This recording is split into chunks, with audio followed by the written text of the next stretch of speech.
bonsoir et bienvenue encore une fois à l'émission Débat de la semaine.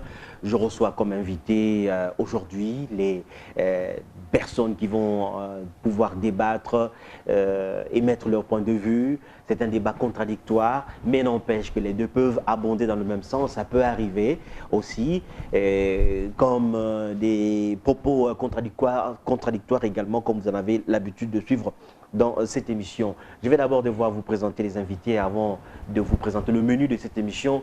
Nous avons M. Jean-Pierre Kambila Kankwende au cadre du PPRD, le parti présidentiel. Voilà, déjà on l'avait reçu la semaine dernière ici dans ce studio. Et nous avons à notre droite M. Franck Poy.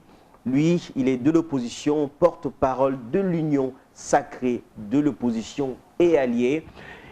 Il a suivi l'émission que nous avons eue avec Jean-Pierre Kambila à la télévision, un tout petit peu comme vous, et puis il a appelé pour venir participer à cette émission, apporter un plus, mais aussi répondre à certaines questions, donner, si vous voulez, la position de l'opposition par rapport à certaines questions. Voilà, nous allons parler au cours de cette émission de la rencontre entre le président Joseph Kabila et son homologue du Congo-Brazzaville, Denis Sassou Nguesso, entre le 19 et le 20 janvier. Les deux présidents se sont rencontrés. Il y a eu, vous savez, lorsque les deux chefs d'État des pays les plus proches de l'Afrique centrale se rencontrent à un moment assez important. Comme vous le savez, on parle de la guerre dans l'est du pays, des pourparlers entre le gouvernement et les rebelles du M23 et que voilà, Kabila rencontre son homologue du Congo-Brazzaville. Il y a toujours des questions qu'on se pose. Deuxième sujet de cette émission, c'est cette rencontre de Kampala entre le gouvernement et le M23. On dit que les débats s'enlisent parce que les débats de fond ont débuté avec le diagnostic sur les accords du 23 mars 2009.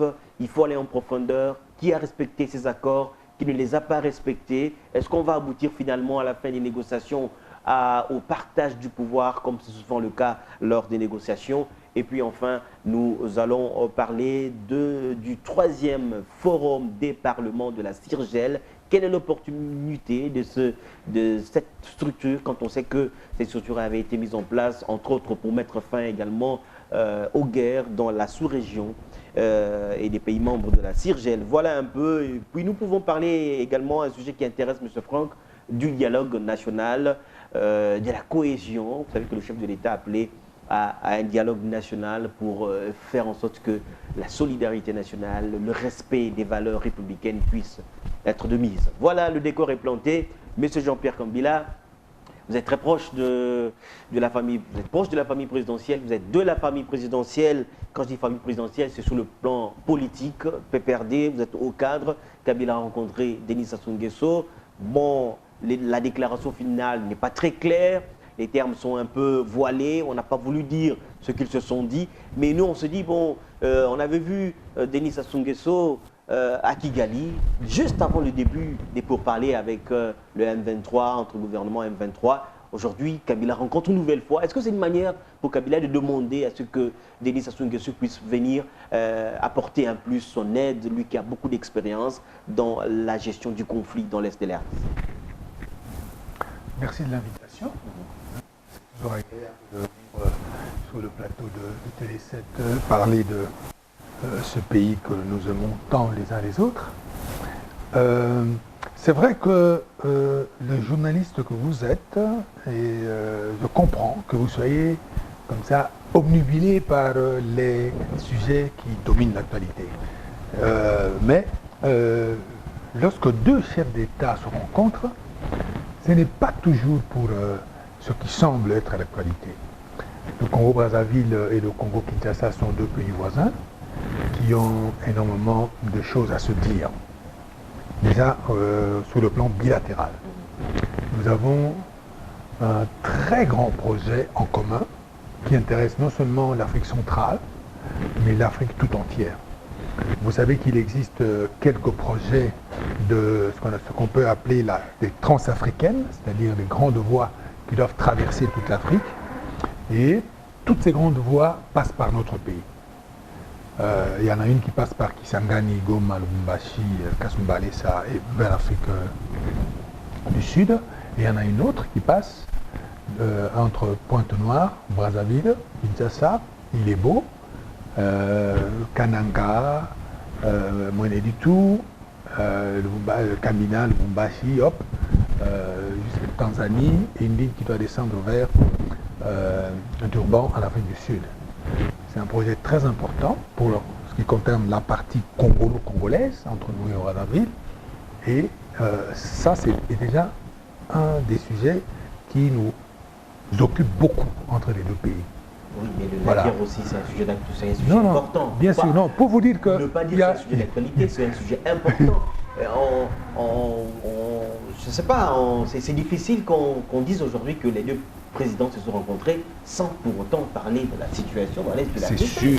Ils ont parlé de la situation à l'est de la RDC. Mais pour que vos téléspectateurs n'aient pas seulement l'impression qu'il n'y a que la guerre qui intéresse les deux présidents, il y a aussi l'avenir, leur avenir à eux, parce qu'un chemin de fer entre Kinshasa, Ilebo, et qui va traverser tout le Kasaï et tout le Katanga, c'est très important pour l'avenir de ce pays.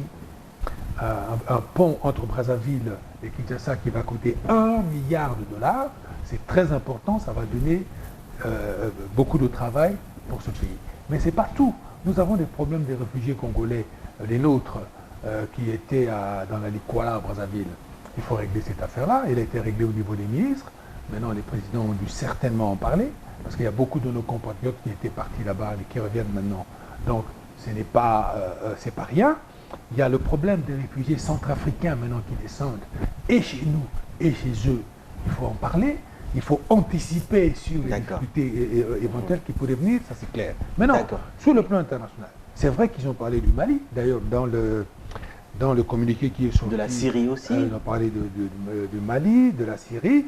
Et c'est sans doute qu'ils ont parlé de ce qui se passe chez nous, à l'Est. Et le président du Congo d'en face est un homme d'expérience, comme vous venez de dire.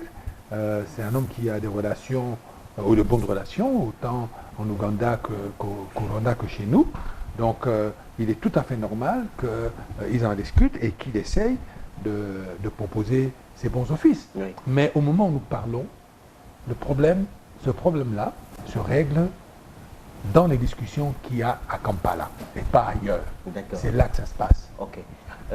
Franck Mboyi, bienvenue dans cette émission. C'est la toute première fois que vous participez à l'émission Débat de la semaine. On sait que le lieu du débat, du dialogue, avait posé problème, du moins dans certains milieux. Quand on pense au milieu journalistique, la presse avait crié, puis cela avait soulevé un tollé dans les médias, parce que l'Ouganda avait été cité dans le rapport comme étant, le rapport des experts des Nations Unies, comme étant l'un des pays qui était très proche des rebelles du M23, et que le choix du lieu des discussions, des débats, les journalistes se posaient la question, pourquoi pas aller à Brazzaville, surtout qu'on avait vu, je l'ai dit en début d'émission, Denis Sassou Nguesso qui avait fait le déplacement de Kigali. Pourquoi ces débats n'ont pas eu lieu plutôt à Brazzaville qu'à Kampala, qui est proche du M23? Ça vous gêne? Est-ce que ça conforte la thèse qui veut qu'aujourd'hui Kabila traverse de l'autre côté du fleuve pour demander la médiation de Denis Sassou Nguesso, comme ça se raconte? Merci de la question. C'est comme l'a souligné le concitoyen Kabila, entre le Congo-Brazzaville et nous, à regarder nos frontières, nous sommes pratiquement presque un même peuple. Il est normal que l'on constate le président de la République qui traverse, et je pense même qu'il traverserait davantage pour aller à Brazzaville, rencontrer son homologue congolais de Brazzaville. Donc, dans leur discussion, dans leur échange, dans leur entretien, il n'est pas exclu, comme il a dit, qu'ils évoquent plusieurs problèmes d'intérêt qui intéressent justement les deux pays. Mais comme vous l'avez relevé, ici, c'est tout à fait normal que l'opinion suppute dans le sens que le président de la République soit peut-être parti là-bas pour peut-être demander au président du Congo-Brazzaville de lui apporter de jouer peut-être la médiation. Mais c'est ça le cas? Ça, on ne sait pas. Mais c'est possible que ça soit ça. Mais si c'est ça, c'est une très bonne chose. Parce que nous, le Congolais, pour le moment, nous cherchons à aboutir à la restauration de la paix dans notre pays.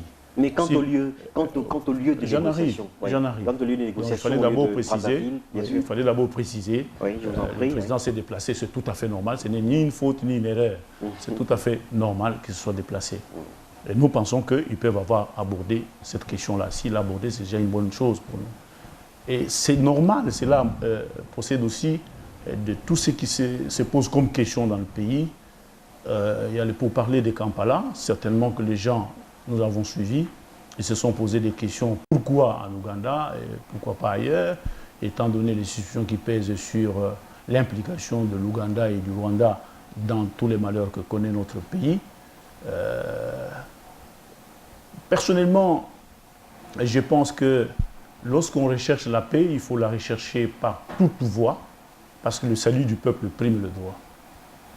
C'est-à-dire que si en Ouganda on peut arriver à trouver des réponses aux questions qui se posent dans le pays, particulièrement la question de l'agression du Rwanda à travers le M23, l'agression de notre pays, ce qui compte c'est le résultat. Mais la contestation, les interrogations que les gens se posent, effectivement, les pourparlers se passent à Kampala, ça ne tranquillise pas du point de vue des différentes questions qui se posent dans notre pays. L'Ouganda est impliqué, le Rwanda est impliqué. Ça aurait été mieux que ça se passe ailleurs.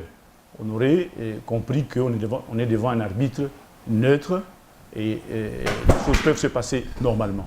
Mais parce que ça se passe au Rwanda, et je crois que la présence de 2 délégations... Ça se passe en Ouganda. En Ouganda, donc à Kampala, c'est ça. Oui. Ça ne procède pas seulement de la volonté de notre pays ou de la volonté de l'Ouganda seul. La rencontre de Kampala procède de la volonté exprimée au niveau de la conférence internationale sur le pays de la région des Grands Lacs. Et donc là, c'est une volonté qui dépasse un peu la volonté de nos pays respectifs, l'Ouganda qui est choisi comme médiateur et notre pays qui est aussi concerné dans les conflits qu'il y a à l'est du pays. Donc, ce qui est important pour nous, suspicion, oui, il y en a, on a constaté, mais c'est pour autant qu'il faut laisser, non, parce que tu une voie qui est déjà ouverte, qu'on la vide, mais qu'on voit les résultats. C'est comme ça que d'autres estiment qu'il n'y aura pas de bons résultats, d'autres estiment non, il faut y aller, mais la voie est déjà ouverte, et je pense que il faut vider cette voie pour pouvoir évaluer plus tard si c'était une mauvaise voie ou pas. Mais ce n'est pas bon aussi de choisir toujours de mauvaises voies. Hein? Donc, mon souhait le plus ardent, c'est l'aboutissement, le résultat. C'est ce qui compte. Le lieu de la rencontre, M. Jean-Pierre Kambila, qui a soulevé un tollé à Kinshasa, à Kampala. Pourquoi Kampala? Pourquoi pas ailleurs? Pourquoi pas en Afrique du Sud? Pourquoi Kampala? Et Kampala a été cité parmi les pays qui sont très proches des rebelles. On a même dit qu'il y avait des armes qui transitaient pour aller chez les rebelles et qui passaient par Kampala aussi. Alors le choix de Kampala, est-ce que ça vous gêne? Est-ce que vous partagez le même point de vue que M. Franck? Je me pose les mêmes questions, mais je ne donne pas les mêmes réponses. Mais juste une petite introduction pour dire ceci. Le peuple congolais est un peuple très sensible et parfois sentimental. Mais dans la sensibilité que nous avons entre nous doit être distancée par rapport aux sensibilités lorsque nous avons des grands problèmes comme ça. Ces problèmes-là exigent de nous un calme au-delà de la sensibilité habituelle. Nous ne sommes pas en Ouganda parce que nous l'avons voulu, non. Nous faisons partie d'une organisation, la CICRGL. Cette organisation réunit le Rwanda, l'Ouganda, nous-mêmes et d'autres pays. Et nous avons voulu diplomatiquement régler cette question-là au départ de cette organisation.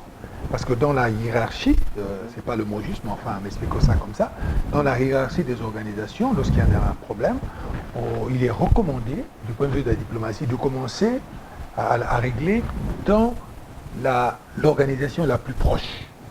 Même si Et en l'occurrence, dans cette organisation, il y a des États belliqueux, bon, parce que bien, vous êtes oui, membre oui, d'une c'est comme ça. organisation, il faut toujours être... Oui, oui, vous devez... que tout doit se passer dans le cadre de cette organisation, Oui, pas et coopérer doit. avec Non. ces États belliqueux. Non, pas doit, devrait. Si aujourd'hui nous avons un problème avec l'Angola, le premier stade de discussion, c'est au niveau bilatéral. Si on ne s'entend pas, le stade qui vient, ça sera la SADC. Parce que nous sommes les deux membres de la SADC. Les sages de la SADC vont dire, venez, on discute. C'est comme s'il y a une affaire qui se passe dans votre famille, vous ne vous entendez pas avec madame. Le premier stade, c'est entre vous et madame. Si ça ne va pas, ce sont les familles qui viennent. Si vraiment ça ne va pas, ben, vous finirez peut-être au tribunal. C'est un peu comme ça. Alors, nous, avec le Rwanda et l'Ouganda dans cette affaire-là, au niveau bilatéral, c'est extrêmement difficile. Vous savez pourquoi? Parce que vous avez suivi la question. Le stade suivant, c'était donc la CIGRCL, l'Union africaine et ensuite l'ONU. Nous avons brûlé les étapes parce que notre diplomatie a été s'est développée très rapidement. Vous savez que le ministre des Affaires étrangères en a parlé à l'UA, à l'Union africaine. Vous savez que le président lui-même est allé jusqu'à New York pour en parler. Bien. À tous ces niveaux-là, tout le monde a dit, et ceci est normal, mais vous avez une organisation dans laquelle vous appartenez tous les trois, allez discuter de ça déjà là-bas. Bien sûr que nous avons l'œil dessus, mais allez déjà essayer de régler ça là-bas.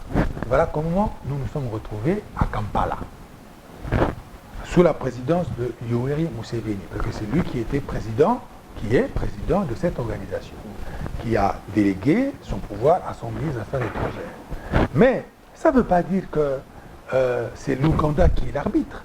Non. Et je parle devant un juriste. Cette organisation a des textes. Et c'est sur la base des textes que nous discutons. On ne discute pas. L'Ouganda n'est pas là pour arbitrer en étant l'Ouganda. Non. C'est faux. Et le fait que nous soyons à Kampala n'empêche pas, et les journalistes congolais, et tout le monde, et les officiels, d'impliquer l'Ouganda.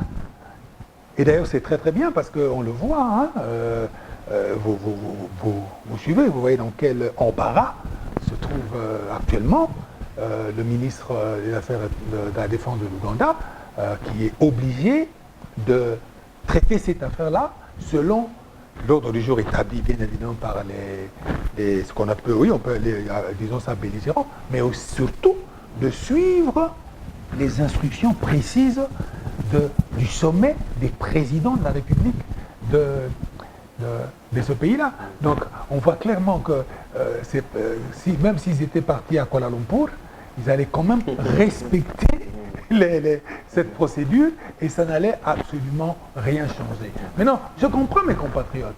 On s'est dit, mais moi je me bats avec le voisin et puis la police vient, il m'amène dans la maison du voisin pour qu'on aille discuter. C'est quoi ça? Ça, je comprends très bien. Mais seulement, il faut que nos compatriotes sachent que cette sensibilité-là, à un certain niveau, il faut l'abandonner un peu. Regardons seulement qu'est-ce qui se passe là-bas, réellement. Ça, c'est un. Et puis, deuxièmement, vous savez, nous avons des grands diplomates dans ce pays. Pas seulement ceux qui sont officiellement aux affaires, comme Raymond Tshibanda et les gens qui sont autour de lui. Il y a des délégats, il y a parmi notre délégation là-bas des gens de très haute facture qui sont là, en provenant de l'opposition ou de la majorité. Vous pensez vraiment que ces gens-là vont se laisser impressionner parce qu'ils sont dans un hôtel qui est en Ouganda? Ne m'obligez pas à citer des noms. Ça va les impressionner en quoi? Rien du tout. Mais je vais revenir à vous. Oui, c'est vrai, mais on n'avance pas. On avance. On fait du surplace. Je vais revenir à vous. On fait du surplace et qu'on s'est dit, ben, finalement, le dialogue entre le gouvernement et le M23 va aboutir à ce qu'on connaît déjà, un partage du pouvoir, on redonne les postes militaires, les affectations à certains rebelles, et puis les postes institutionnels à certaines personnalités de la rébellion, et puis rebelote, on revient un peu à l'ancienne formule. Monsieur Franck. Bon, écoutez, avant que le pourparler de Kampala soit dans la phase qui est devant nous maintenant, il y a eu un temps. Peut-être ils ont mis 1 mois, 2 mois, pour qu'on en arrive là, dans la phase actuelle. Donc le temps, il faut faire avec le temps. 2 jours, 3 jours, ça je ne sais pas. Mais il faut faire avec le temps. Avant Kampala, tel que ça se présente aujourd'hui, il y a eu un temps qui s'est passé. Il y a eu peut-être des échanges, il y a eu des contacts. Certainement qu'il y a eu un temps qui est passé. Alors, vous supputez en parlant ça peut aboutir par le partage de pouvoir, tout ça. Je vous comprends parce que vous tirez des leçons de l'histoire immédiate de notre pays. Hier, les Jean-Pierre Bemba, ils avaient pris des armes. Ils sont arrivés au pouvoir. N'est-ce pas? Il y a d'autres politiques qui sont là, qui sont passés par ces créneaux-là. Ils ont pris les armes. Ils sont arrivés au pouvoir. Donc ça fait des cas de jurisprudence. C'est comme ça que les gens pensent, comme vous le dites là, qu'on peut aboutir au partage de pouvoir. Est-ce que ça sera sérieux? Je me dis ceci. Mais qu'est-ce que vous pensez? Vous pensez quoi de ce dialogue? Il y a eu une rébellion et puis bon, en fait, les gouvernements acceptent de négocier de parler avec les rebelles autour d'une table. Vous pensez quoi de tout ça? Quel est votre point de vue? Mais écoutez, il est évident que nous avons manifesté des incapacités du point de vue de notre armée. Et la rébellion que vous voyez, c'est une face qui cache beaucoup de choses. Il y a un pays qui est derrière. Derrière ces pays, il y a d'autres pays qui sont les véritables marchands, je dirais, les artisans de la destruction du pays et qui sont dans leur convoitise sur le plan de nos potentialités, nos richesses. Ils sont derrière. Ce pays-là, ce pays-là est derrière le M23, qui est une manifestation effective de collabos, hein, qui travaillent à contrarier les intérêts de leur pays. Alors, maintenant, le gouvernement est parti. Je ne prends pas fait cause du gouvernement, mais le gouvernement a l'obligation. Il me semble bien que vous prenez fait cause du gouvernement. Je commence à m'étonner. Vous êtes de l'opposition, mais vous utilisez un langage de la majorité. Attention. Le pouvoir a ses devoirs, il a ses obligations. Il y a la guerre à l'est du pays, donc il y a la guerre dans le pays. Quand le gouvernement prend position, il ne consulte pas, il ne consulte pas l'opposition. Il s'assume dans ses obligations. Mais que veut le peuple? Le peuple veut avoir le résultat, la paix. Et quand il faut négocier la paix, il faut la négocier partout. Et quand vous avez identifié l'ennemi, il y a des situations où vous êtes contraint, n'est-ce pas, à affronter, rencontrer votre ennemi. Ce qui compte, c'est votre intelligence, l'intelligence que vous allez utiliser pour faire le résultat. Nous avons accepté la rébellion des MLC dans ce pays. C'est l'histoire immédiate.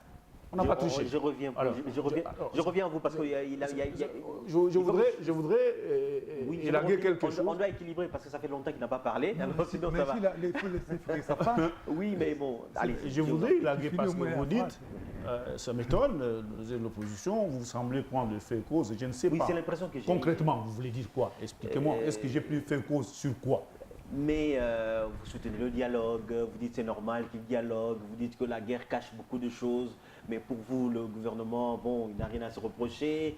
Vous citez le Rwanda, et les autorités, bon, vous les mettez au chaud, là, bien au frais. Mais non, mais vous êtes en train de dire juste le contraire. Moi, je n'ai pas dit ce que vous venez de dire. J'ai dit que le gouvernement doit s'assumer. Il y a la guerre dans le pays, il y a des gens qui meurent, on détruit les infrastructures, on vole, on pille. Le gouvernement se réunit, il ne nous consulte pas. Il s'assume. Mais il ne peut pas vous consulter. Il s'assume. Oui, mais c'est ça que j'explique. Quand il s'assume, nous avons l'obligation de regarder, de donner notre point de vue. Les forces de l'opposition se sont déjà prononcées là-dessus. Mais maintenant, ce qui compte, c'est quoi? C'est le résultat. Il y a un problème d'obligation de résultat. Il ne faut pas faire l'opposition de contestation sur contestation. Nous entendons mettre en place une opposition républicaine. Vous savez que jusque-là, on n'a jamais eu une opposition bien structurée dans le pays. L'actuel dialogue, vous croisez les bras et vous attendez le résultat. Non. Ce dialogue. Le résultat, ça veut dire quoi? C'est comme je suis en train d'expliquer là. Il faut reconnaître qu'il y a la délégation gouvernementale qui est là. C'est ça une réalité. Je reviens à vous, mais je ne suis pas très convaincu parce que je veux que vous disiez des choses. Vous revenez. Je reviendrai à vous parce que j'aimerais que vous puissiez vraiment dire des choses, pas vous révolter contre le gouvernement ou contre les autorités, pas du tout, mais j'aimerais saisir vraiment la profondeur de vos pensées. C'est justement pour ça qu'on est là. Voilà. Monsieur Jean-Pierre Kambila, le dialogue, pour aboutir à quoi? Partage du pouvoir, parce qu'on ne sait pas. Aujourd'hui, déloger des rebelles, aujourd'hui, ça pose problème. Kiwanja, les rebelles sont là, ils ont mis en place une administration pouvoir les déloger militairement, ça pose encore problème. On est en train de restructurer comment on l'appelle, l'armée nationale, on fait les recrutements. Oui, il y a la force internationale qui arrive pour s'interposer, pour pas qu'on prenne Goma, mais on risque d'aboutir à un partage du pouvoir pour satisfaire tout le monde. Et c'est un cycle infernal. Je comprends votre interrogation. Vous me pardonnerez, mais je pense que vous êtes emprisonné dans le passé. Le passé, il doit nous servir à tirer les leçons, tout en nous rappelant que souvent l'expérience, c'est une lanterne rouge qui n'éclaire que le passé. Donc nous sommes devant une question extrêmement difficile. Parce que même ce passé, il faut l'analyser dans la sérénité. Bemba, selon mon compatriote et frère en face, a pris le pouvoir et a pris les armes, il est arrivé au pouvoir. Certains éléments du CNDP ont fait la même chose, sont rentrés au pouvoir. Il n'a pas dit, mais on pourrait supposer que la troisième étape soit le M23, ils prennent les armes, ils vont bientôt arriver au pouvoir. C'est plutôt votre crainte. Bon, j'aimerais répondre en deux temps. Premièrement, le fait d'avoir incorporé Jean-Pierre Bemba au pouvoir et les autres ont permis à ce pays de gagner la paix pendant un certain nombre d'années. Pour nous qui sommes à Kinshasa, dans des studios climatisés, ça a très peu d'importance. Mais pour les gens qui étaient dans la forêt, qui subissaient ces guerres, quelques années de paix, c'est très important. Alors, lorsque les historiens auront à faire les comptes pour nous, ils auront à mettre sur la balance ces deux choses-là. Est-ce que le fait d'avoir fait la paix à un moment donné avec des gens qui venaient agresser, de les avoir incorporés dans le gouvernement, ont donné quel résultat? Est-ce que ça valait la peine ou pas? Ça, c'est à l'histoire. Le CNDP, la même chose. Maintenant, est-ce que c'est pour ça qu'il faut s'emprisonner dans ce schéma-là, de dire à chaque instant, ah oui, mais que d'avoir négocié, que d'avoir eu un accord, ça nous a permis de gagner ici 10 ans de paix et là-bas peut-être quelques mois de paix, est-ce qu'on va payer le même prix? C'est là, en fait, la réflexion actuelle. C'est là, certains disent non, il ne faut absolument pas que ces gens aient quoi que ce soit. Certains autres pensent que il faut payer pour la paix. Alors, soyons patients, mais ce que je demande à mes compatriotes, c'est que dans toutes choses, dans ces choses-là, il faut sortir de notre sensibilité actuelle. C'est bien tout ce que vous dites. Voyez-vous, on a l'impression que depuis 1960, ce passé-là, que vous évoquez si bien, on a l'impression que ce passé nous rattrape à chaque fois. Et si nous mettons de côté ce passé, cette lanterne-là, pour voir... c'est un passé qui nous rattrape. Il y a eu des sécessions dans les années 60, des rébellions. Mobutu lui-même, il avait fait ça. Il avait fait face aussi à certaines rébellions. Laurent Désiré Kabila, et puis finalement... mais l'intelligence du Congo, c'est que 52 ans après, bientôt 53, on est debout. On est là. Vous pensez qu'on est vraiment debout? Oui. On n'a pas des genoux à terre, là? Non. Le Congo est debout. Vous savez, la politique... Debout avec des fractions rebelles par-ci, fractions rebelles par-là, avec la pauvreté, avec tout ce qu'on voit. On est debout, vraiment? Le résultat, parce que le mot vient de vous, le résultat, c'est toujours une question de point de vue. Je ne sais pas si je me suis fait comprendre par les téléspectateurs en disant tout à l'heure que le résultat de la paix conclue avec Jean-Pierre et puis ensuite avec le RCD, ensuite avec le CNDP, ne sera pas vu la même chose par moi, Kambila, ici dans un joli studio, et la personne qui est à Walikale, à Bumba, à Balolité, ou qui avait vraiment vécu la guerre. Oui? Mais pour ça, ce jugement-là, laissons-le à l'histoire. Ici, nous ne pouvons qu'échanger des arguments dans l'immédiateté et dans notre confort ici. Pour dire que l'homme politique qui est aujourd'hui, le responsable politique qui est aujourd'hui à Kampala en train de discuter, lui doit réfléchir non seulement à me donner satisfaction à moi qui suis ici tranquille dans ma réflexion, mais aussi à la maman qui aujourd'hui est à 100 km de son lieu d'habitation au nord Goma, les enfants qui ne vont pas à l'école, les gens qui souffrent. Lui, il doit régler ce problème-là. Lui, il est sous cette pression. Alors, qu'est-ce qu'il fait? Est-ce qu'il écoute Adam Simissi en disant oui, mais là-bas, on va me dire qu'à chaque fois, je fais des compromis et ça ne va pas? Ou est-ce qu'il doit donner l'importance au fait que cette maman doit revenir à son village, reprendre la vie et faire? Et pour faire ça, ça coûte quoi? Ça coûte combien? En fait, c'est ça la vraie réflexion. Voilà pourquoi le président de la République, il n'y a pas très longtemps, a proposé en 2 temps. Premièrement, il a voulu à ce que toutes les grandes formations de l'opposition soient à Kampala, pour que ça soit véritablement une décision commune. Parce qu'on sait qu'on est face à quelque chose qui aura des répercussions du point de vue de notre histoire. Ça, c'est un. Bon, certains ils sont allés, d'autres pas. Ils ont, à mon avis, ils ont eu peur de prendre cette responsabilité. Il y en a qui veulent aller maintenant. Le groupe parlementaire de l'opposition a manifesté maintenant le besoin d'y aller. Mais pour une raison politicienne. Parce qu'on se dit, on y va maintenant pour aller réclamer la formule centrafricaine. Mais la question qui se pose ici, ce n'est pas la question de se distribuer le pouvoir. C'est la question de sauver la nation. C'est d'abord ça. Il ne faut pas aller répondre aux questions qui ne sont pas posées, aux mauvaises questions.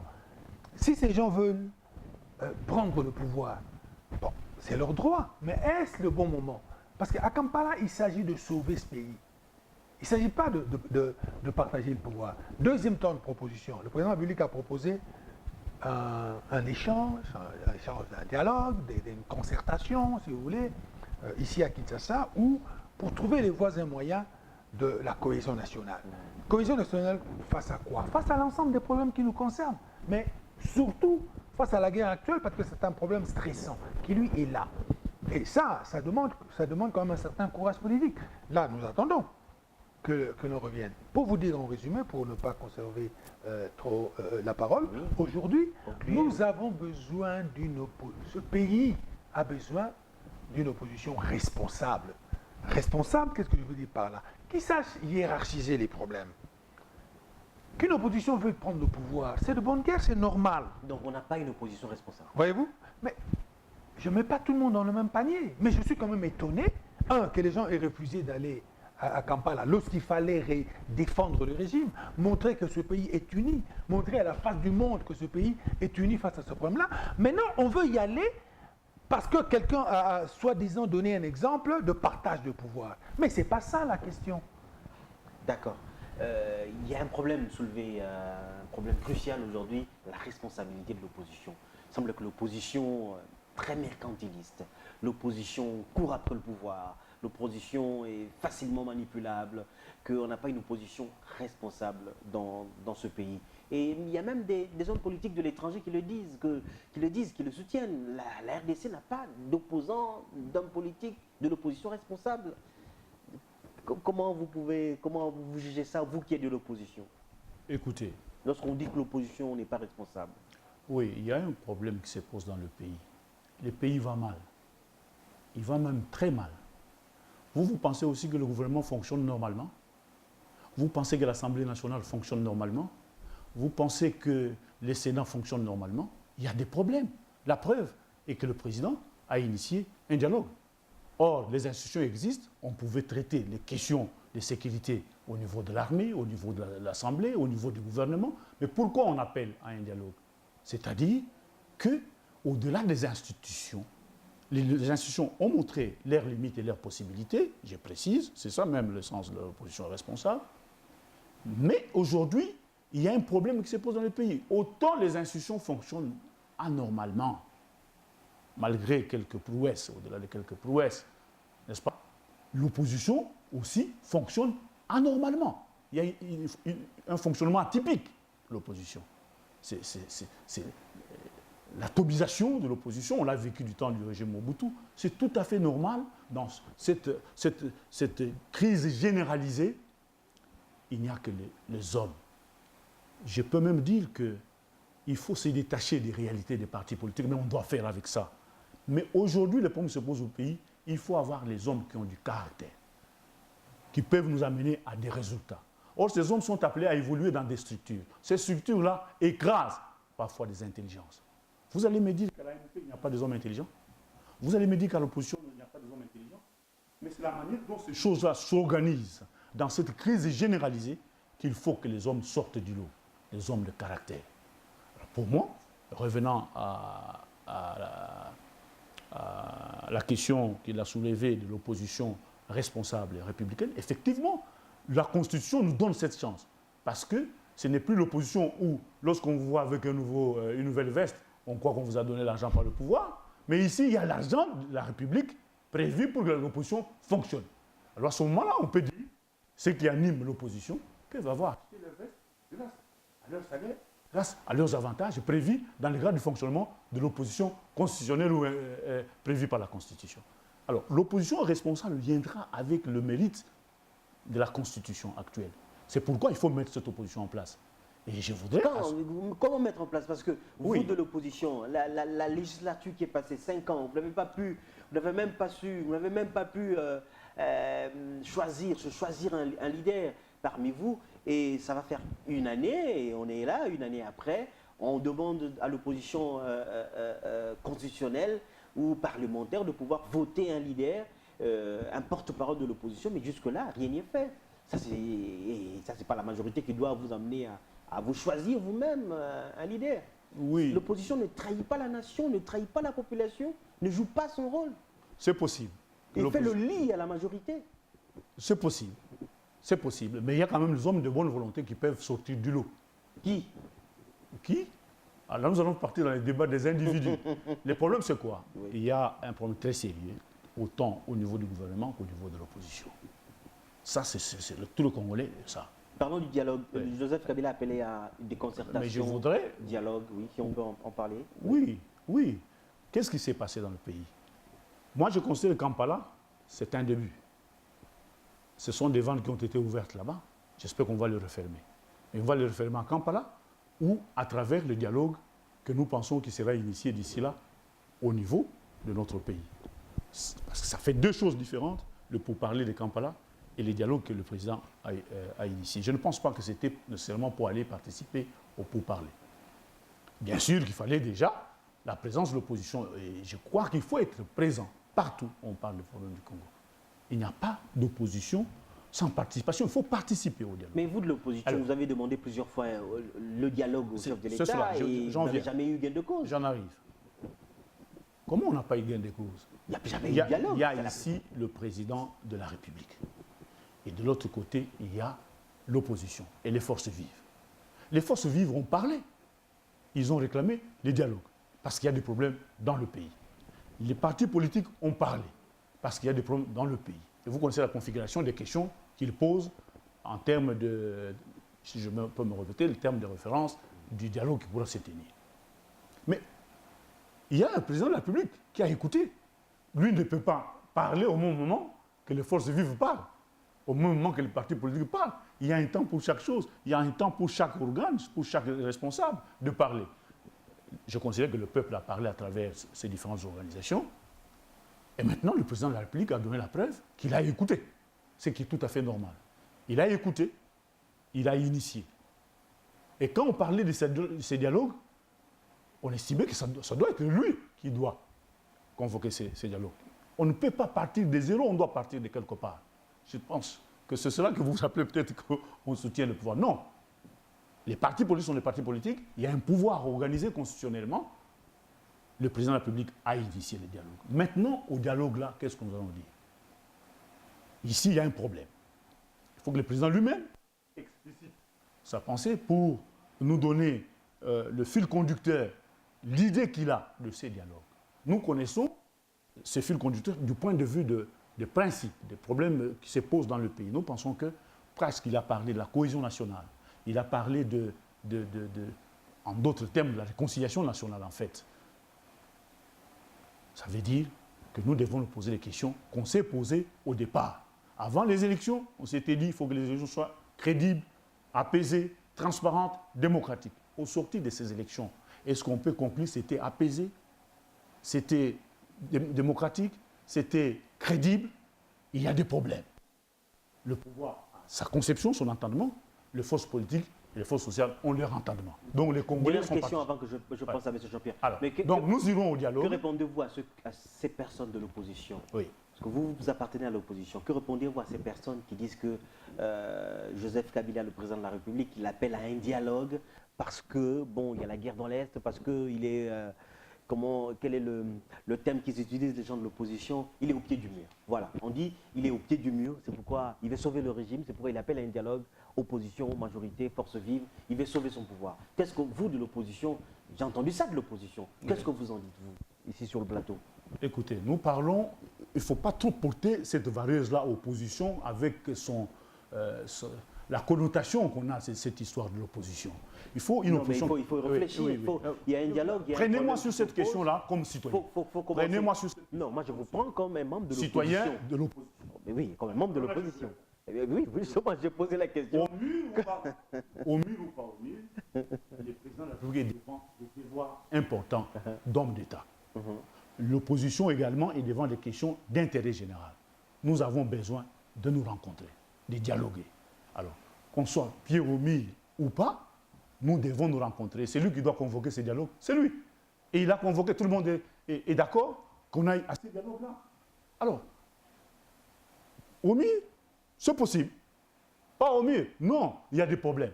Parce qu'on a des problèmes, chacun peut qualifier ça à sa manière. Mobutu a été aussi coincé, mais nous sommes allés à la conférence nationale. Est-ce que c'était une mauvaise chose ou pas? Il faut qu'on aille au dialogue. Je comprends que il ne faut pas amener les choses avec l'intensité d'émotion. Je comprends que vous esquivez la question, vous tournez... C'est quoi concrètement que vous voulez que je vous réponde? Que je vous dise que, oui, je considère que Kabila est au mur. Parce que c'est cela qui vous arrange. Non. Il est au mur, mais nous irons au dialogue qu'il a convoqué, en tenant compte de déclarations des autres. Vous savez, nous avons grandi dans ce pays, nous avons étudié ici, les autres ont eu les opportunités de sortir, nous avons choisi, nous connaissons, nous avons une certaine traçabilité dans l'opposition, on connaît ce qui s'est passé dans le pays. Vous comprenez? C'est comme ça que je vous parle dans une certaine franchise. Je ne viens pas ici pour faire le procès. Nous avons poussé Mobutu au mur, mais nous avons fait une transition d'autant d'années, mais on n'a pas eu... D'abord, l'opposition n'a pas eu le pouvoir. L'objectif des partis de l'opposition, c'est quoi? C'est conquérir le pouvoir, rechercher à être à la conquête du pouvoir. Et dès qu'on a le pouvoir, on essaye de le garder le plus longtemps possible. En fait, c'est ça l'opposition. Alors vous pensez qu'on va au dialogue pour aller conquérir le pouvoir? Non, je ne l'ai pas dit. Alors on va remplacer Kabila, c'est ce que vous voulez que je vous cache? Non, mais c'est insensé. Nous irons au dialogue, pas pour remettre... Ça, je vous l'ai dit sincèrement. Ok, s'il vous plaît. Ce n'est pas pour remettre en question l'ordre existant, c'est pour régler certains problèmes qui se posent à nous. Merci, monsieur. Mais on ne peut pas résoudre les problèmes en détruisant la maison.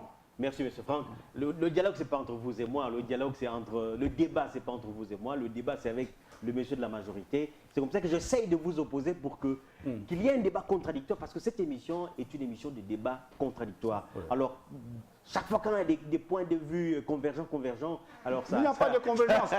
Il n'y a pas de convergence. Non. S'il vous plaît, je lui accorde la parole. S'il vous plaît, je lui accorde la parole, s'il vous plaît. Monsieur Jean-Pierre Kambila, qui est très à l'aise ce soir, quand même, au cours de cette émission. Monsieur Jean-Pierre Kambila, voilà, on a longuement parlé de ce dialogue qu'on a appelé, et souvent on dit, bon, c'est quoi, pour aboutir à quoi, l'objectif? Est-ce que l'homme congolais est assez mûr aujourd'hui pour pouvoir, j'essaie un peu de prendre certains éléments que Maître Franck a soulevés. Est-ce qu'on est assez mûr? Il a semblé dire qu'on évolue, on grandit, on mûrit. Est-ce que l'homme congolais est assez mûr pour aujourd'hui arriver à bâtir une nation sur des valeurs durables, que ce soit de l'opposition, de la majorité? Est-ce qu'on a assez grandi? Est-ce qu'on a assez mûri? Parce que si on continue dans des guerres, on dira, mais on n'a pas grandi, on n'a pas mûri. Est-ce que vous pensez qu'aujourd'hui, on est assez grand comme ça pour pouvoir réfléchir sur l'avenir et une bonne fois pour toutes? Bien, merci, je vais vous surprendre. Mais tout homme responsable et qui accepte d'étudier l'histoire de l'humanité, quand il regarde l'état dans lequel nous étions en 1959 et regarde le Congo aujourd'hui, aboutit à la conclusion que ce peuple est un grand peuple. Quand je dis ça, je suis sûr que certains dans leur fauteuil ceux qui nous regardent, ils entendent dire, mais Kabila, il devient fou. Mais non, je ne suis pas fou. Est-ce que les gens se rappellent ce qui se passait 50 ans après 1789 en France? L'état de la France, 50 ans après la Révolution française? Est-ce que les gens se posent la question de savoir 50 ans après la Révolution américaine ce qui s'est passé? Est-ce que les gens se posent la question de savoir ce qui se passait 50 ans après la Révolution britannique? Même la Chine? Non. Notre pays a des difficultés. Je ne veux pas peindre les anges sur tous les murs de Kinshasa. Et d'ailleurs, c'est faux, c'est pas ça. Notre pays a des difficultés. Mais j'ai horreur et je me bats corps et âme pour ceux qui pensent que le peuple congolais, je m'excuse, est une bande d'imbéciles. C'est pas vrai. C'est pas vrai, c'est complètement faux. Ceux qui l'ont pensé se sont toujours trompés. Et les premiers à l'avoir pensé, ce sont les colonisateurs. Ici, dans cette ville de Kinshasa, en 1950, qui pouvait imaginer que le 4 janvier 1959, Kasavubu et Nzeza et tous les autres allaient faire bouillir cette ville et que le blanc seront découragés de partir. Ils l'ont fait. Pam, première surprise. Les gens sont partis. Et en partant, ils nous ont dit, vous ne tiendrez pas ce pays 2 semaines. Et les 2 semaines se sont transformées en 53 ans à Adam. C'est une promesse. Bien sûr que ça nous a coûté. Mais quel est le pays qui a fait son histoire sans qu'il y ait... Mais bien sûr, mais citez-moi un seul pays qui a fait son histoire sans qu'il y ait des dégâts, sans qu'il y ait des morts, sans qu'il y ait des difficultés et des grosses. Mais ne prenez pas ça comme une excuse. Non, je ne prends pas ça comme excuse. Vous m'avez posé une question. Je réponds à votre question. Je ne veux pas que l'on décourage ce peuple. Non. Le peuple congolais, vous avez tout le potentiel. Je ne parle pas de potentiel matériel, non. Moral, intellectuel, pour construire quelque chose. Vous en avez le moyen. Qu'on ne vous trompe pas. Les difficultés que nous avons, elles sont maîtrisables. Et la preuve, c'est qu'on les a toujours maîtrisées depuis 53 ans. Pourquoi celles d'aujourd'hui seront plus fortes? C'est faux. Le problème de Kampala sera réglé. Le problème du dialogue ici sera réglé. Les Congolais ont toujours eu la capacité, au moment où vous pensez que c'est vraiment terminé, c'est la mort, c'est la guerre civile totale, ils ont toujours eu la capacité, bon, de se mettre devant et de continuer. Bien sûr ça a coûté. Je ne dis pas que ça ne coûte pas, mais partout ça coûte. Partout ça coûte et nous réussirons. Pourquoi nous réussirons? Parce que, même si je critique l'opposition, mais elle a montré aussi sa responsabilité. Voyez-vous? Le but ici, ce n'est pas seulement de nous affronter, c'est aussi de chercher comment faire pour que ce que nous avons en commun, c'est-à-dire ce pays, s'en sorte. Ne pensez pas qu'à chaque fois que je m'affronte à mes compatriotes, il n'y a rien qui reste dans ma tête. C'est pas vrai. Ne pensez pas qu'à chaque fois que je m'affronte avec l'opposition, il n'y a rien qui reste dans leur tête. Ah non. On avance. Il y a dans l'opposition congolaise, comme dans l'opposition dans le monde entier, des gens qui sont responsables et ceux qui ne le sont pas. Je prends 2 exemples. Les États-Unis se sont trouvés dans ce qu'ils appellent, eux, la guerre contre le terrorisme. Ils sont partis en Afghanistan, ils sont partis en Irak. Qu'est-ce qui s'était passé aux États-Unis? La plupart des Américains, ils ont mis l'intérêt de leur pays avant. Qu'est-ce qui est bon pour l'Amérique? Oui? Maintenant, ce qui est bon pour M. Bush ou pour Mme telle ou telle, ça compte aussi, mais c'est secondaire. D'abord, qu'est-ce qui est bon pour l'Amérique? Aujourd'hui, au moment où nous parlons ici, au moment où nos compatriotes sont en train de le regarder, il y a un pays qui est en train de vivre la même situation, c'est la France. La France est au Mali. Vous pensez que c'est l'intérêt de Hollande? Non. Alors, qu'est-ce qui s'est passé? En France, il existe une opposition, mais très dure. Très, très dure. Mais vous avez entendu les voix de l'opposition. Sur ça, personne, en dehors de quelques lubérlus aux franges à gauche et à droite qui parlent, mais tout le monde est d'accord que, attention, avec ces terrorismes, avec cette guerre qui a commencé au Mali, les intérêts de la France sont touchés et tout le monde est d'accord. Alors, pourquoi la presse congolaise ne peut pas comprendre que lorsque le pays est en danger, lorsque le Rwanda veut nous piquer une partie importante de notre pays, pourquoi vous ne pouvez pas comprendre que sur ce point de vue-là, qu'il y ait dans l'opposition des gens responsables qui se disent « Moi, je veux bien prendre la place de Kabila, mais si je dois prendre la place de Kabila pour que le Kivu parte, à quoi ça sert ?» Je vais être celui qui aura favorisé le départ d'une partie de notre pays juste pour devenir Premier ministre ou pour devenir Président de la République. À quoi ça sert? Voilà pourquoi, aujourd'hui, il y a dans l'opposition congolaise des gens responsables qui disent Kabila ou pas, ce n'est pas notre problème. D'accord. Notre problème aujourd'hui, c'est de sauver le Congo. Et pour sauver le Congo, le président de la République a compris aussi. Il a dit, mais pourquoi mes compatriotes, je dois toujours les recevoir dans le cadre des institutions qui nous opposent? Parce qu'au Parlement, il y a une opposition et une majorité. Nous sommes dans une situation d'opposition. Venez, sortez des institutions. Venez nous mettre autour de la table, autour d'un projet précis. La cohésion nationale. Que devons-nous faire? Alors, laissez nos compatriotes de l'opposition venir apporter aussi les termes de référence qui sont les leurs pour qu'on avance. Monsieur Jean-Pierre, je trouve que vous êtes un très très bon diplomate. Vous êtes vraiment un bon diplomate. Ça n'a rien à voir. Si. Vous jouez très bien le jeu, alors félicitations. Mais vous avez parlé de la diplomatie, de la presse tout à l'heure. La presse, oui. Mais parfois, lorsque la presse vous montre la lanterne, parfois vous ne voyez pas cette lanterne que la presse vous montre. La presse vous a dit que vous prenez le CNDP, vous l'incluez dans la MP, comme étant membre de l'MP, que c'était dangereux, que c'était des loups dans la bergerie. Personne n'a écouté la presse. Et aujourd'hui, où est le CNDP? Je me limite par là, je vais mettre fin à cette émission. Je vous ai répondu. Merci, M. Franck. Il faudrait une émission de 2 heures. Il faudrait les bousculer un peu. C'est tout à fait naturel pour que les téléspectateurs qui nous suivent, qui ont beaucoup de questions, ils se posent beaucoup de questions et parfois après l'émission on reçoit des textos, c'est des questions qu'eux ils se posent, alors parfois on est aussi là en train de bousculer les invités pour que l'émission soit quand même une émission assez intéressante. Merci beaucoup, oui c'est la fin de l'émission, merci d'avoir participé à cette émission, M. Franck, merci M. Jean-Pierre Kabila et chers amis téléspectateurs, à la prochaine. Au revoir.